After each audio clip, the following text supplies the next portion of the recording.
U dolini rijeke Bijele, ispod starog grada, stoje kuće Hrvatske, oduvijek su kao sada. Mnoge vojske tu su haračile, čizme tuđe bijelu pregazile, a sirač bio, sirač je ostao, zle su sile kosti ostavile. Sirač je od tvrda kamena, od Grižine Japage preko Broda pa do Barice nema jačeg znamena. Prošli su vijekovi, protutnjali ratovi, propale su države i srušili se gradovi, a još uvijek u dolini rijeke Bijele, ispod starog grada, sirač stoji, ponosan i velik i ljepši no ikada.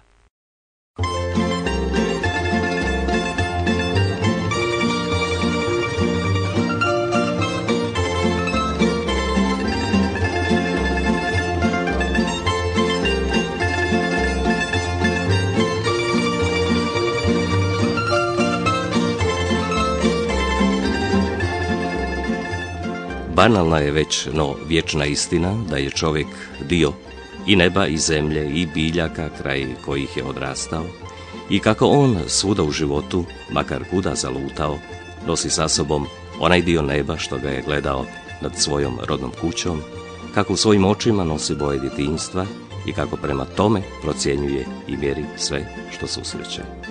Sve to bolje znaju oni koji su iz Sirača otišli, privremeno ili za stalno, ili oni koji su kroz Sirač samo prošli.